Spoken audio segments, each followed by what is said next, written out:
Hi Leo, welcome to your quantum astrological reading. This is for Leo's sun, moon, or rising. Keep in mind that these are general readings. We're going to be going over planetary positions, energy entanglements with the planets, what's going on with them throughout the month of May. Okay, I haven't done these in a while, but I thought I would bring them back because there's enough kind of planetary things happening that I thought I would dive into it. So if you guys are wanting to book a one-on-one reading, my website information is down below in the description box. Just go ahead and subscribe your email there, and that way you'll always get an email notification whenever my availability opens up. And as always, thank you guys so much for liking, subscribing. Thank you for all the ways that you've supported the channel. And let's dive in, okay? That's the one. Okay, so archetypal energy that will actually be your strength throughout this month will be the fault line. Okay, so this is a different energy I'm going to dive into. First, let me talk about Pluto retrograde, okay? Pluto, I won't bore you guys by diving into the chemical makeup of the planet because that's just how my brain works. In general, Pluto is over like death, sex, transformation, and of course taxes. But specifically like the chemical makeup of the planet, when it goes retrograde especially, it will entangle with our digestive system. So if you have blockages going on in there, or you have some blocked up energy like free radicals or phthalates that are sitting in your gut, then Pluto is going to be activating it just a little bit more than usual. Because Pluto retrograde, when the planet is retrograde, it appears like it's moving backwards, but it's not. It's just slowly moving through some energies. So that's why you might feel like things come up to the surface. And it's all correlated and connected to your transformation, right? Because believe it or not, the planets do want you to transform to a higher version of yourself. So the fault line is obviously, in general, it's an energy of something kind of cracking. So I'll just say, like, first off, but there were other things I was getting. First off, you might be feeling like a current relationship or environment that you're in feels like things are shifting. Let me just say it that way. You might feel kind of like, in general, there are some little things that come up that are annoying you, but in general, you're trying to be positive through it. You're trying to like, it's okay. Like, you know, you're trying to like see the positive in the situation, which is good. But I feel like slowly something is kind of unraveling or kind of shaking up a little bit in your experience, because I feel as though you're getting ready to push into a different direction. Okay. So let's start diving into the cards here. Okay. Leo. Hello. Oh my gosh. I thought that was the strength. If that was your card, I'm going to crack up. No. Okay. Still a major arcana. The first house, Aries, the way you're going to be seeing yourself this month is Temperance. Maybe spending a little bit more time, like just whatever you can do. It's in moderation. So there could be certain things where you're taking a look at more self-care, or you're also trying to find ways to moderate your energy, because maybe you're feeling a little bit of some tension come up as you're feeling a shift coming. And so you're trying to like find whatever ways like to kind of balance yourself out. Wow, yeah, this is going to be kind of like a self-love, self-healing month, Leo. This is the minor arcana of the Temperance.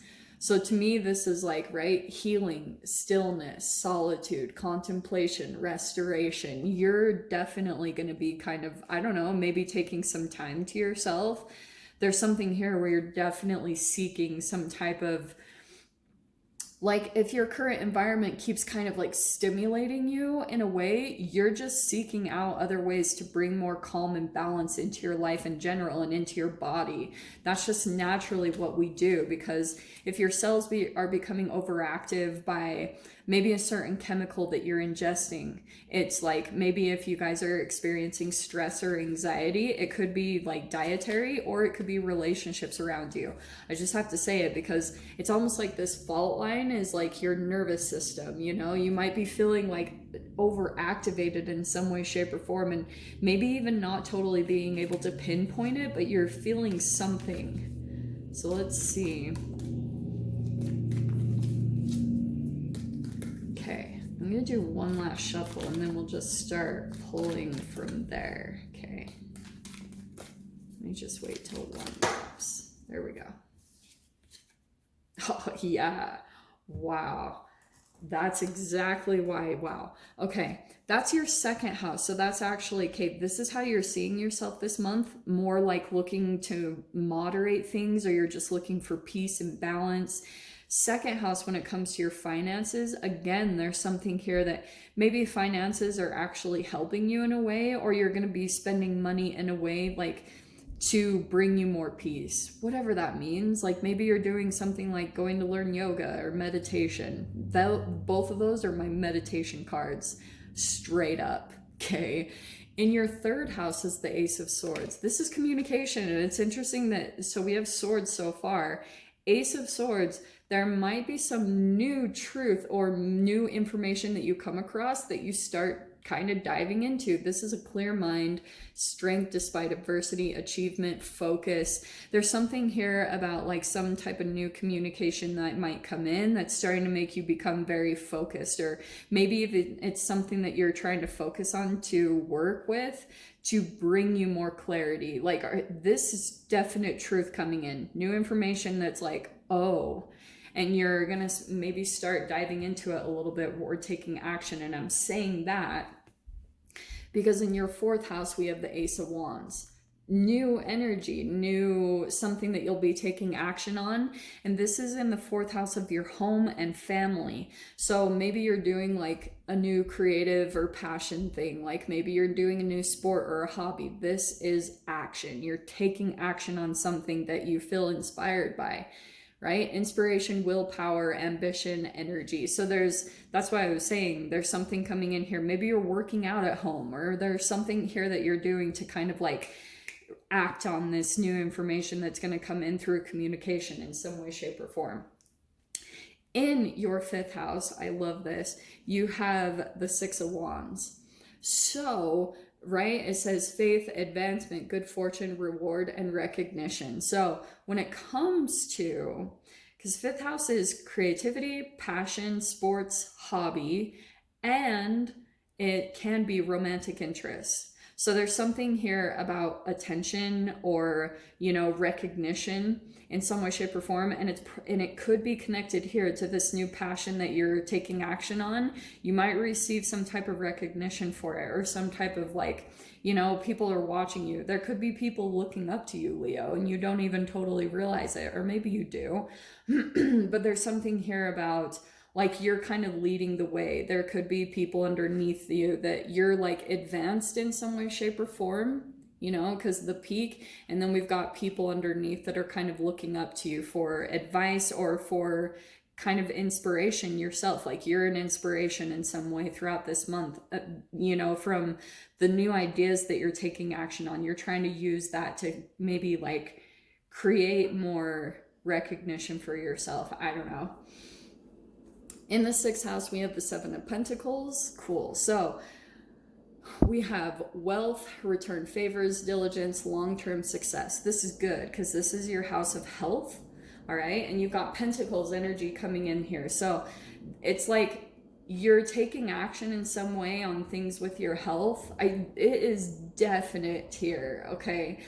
There could be something here that you're focusing on too, and it's a slow movement. That's the Seven of Pentacles. It's like a farmer that plants a seed, and day by day you take action on it, you grow it, and that's something that I see that you're doing with your health. Maybe it's your diet, but for some of you guys, this also could be connected to like you're seeing the more that you work on your body, it's actually affecting your wealth, your money, your like finances, because you are everything. This is the nucleus. You are everything. And if you're starting to fall apart, you'll see how everything else falls apart, because you're the nucleus of everything in your life, right?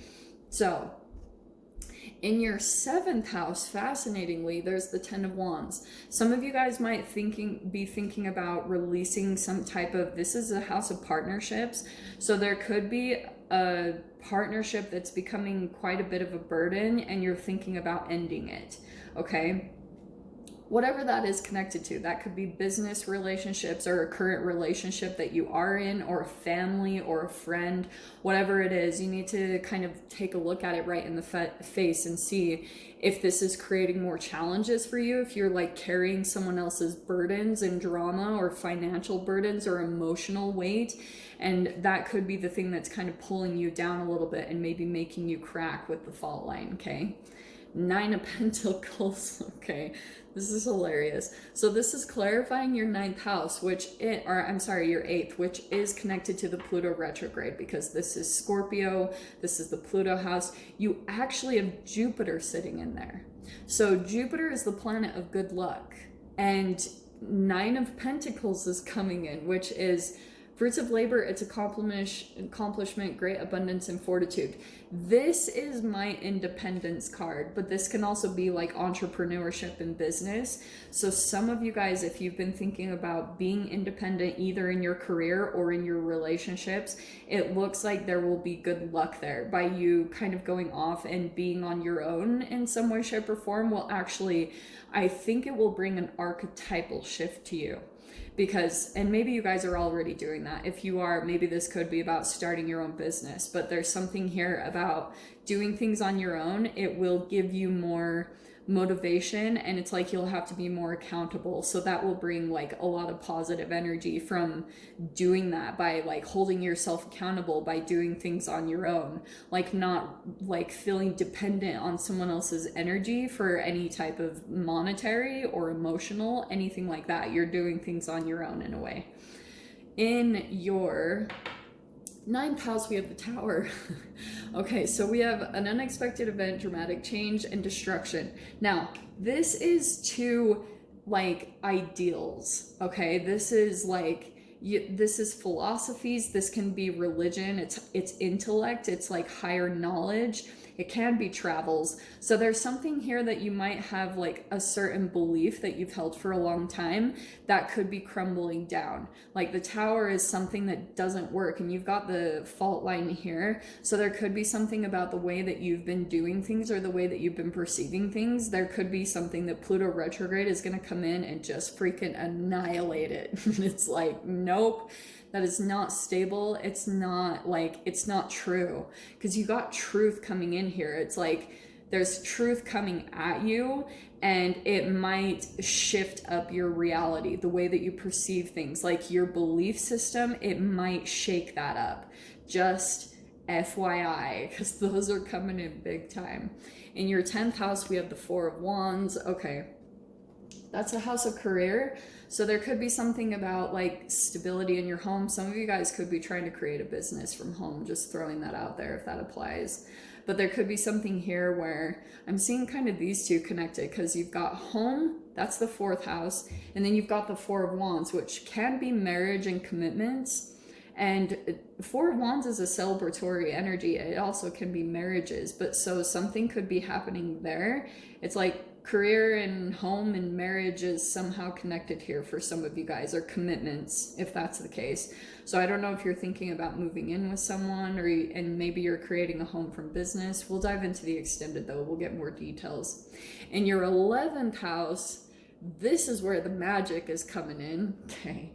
So, and it's actually really cool that that came out, because your 11th house is social networking, it's wishes and dreams, it's also friends. So you might, and you have the Sun, Mercury, and Venus all popping into your 11th house at different times throughout the month of May. So when it comes to you like wanting to manifest certain things when it comes to social networking or friends, that looks very positive. The Magician is fascinating though, because right, the Magician works with elements, right? Because the Magician works with, I don't know if you guys can see in the background, they work with cups, emotions, air, thoughts, wands, passion, and action. And what's the 4th one? Oh, pentacles. I forgot. And the material. So there could be something here about you working with your internal body, because when it comes to the magician, you're working with all factors. Like if you've got some health issues going on, it affects your manifestation abilities. And that's why sometimes like shadow energy can come in that maybe you're attracting. Like sometimes in your environment, you could have someone that's like trickery, self-doubt, deceptive, stagnant, insecurities. So you need to take a look at what's going on when it comes to like your environment and what it's reflecting about you, you know.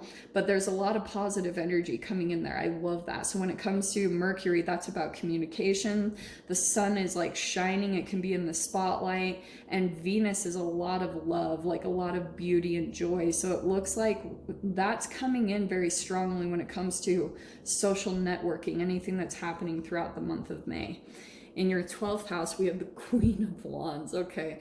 There could be like someone, don't get caught up by gender, but there you are, Leo. Like, or you could be attracting someone coming into the 12th house.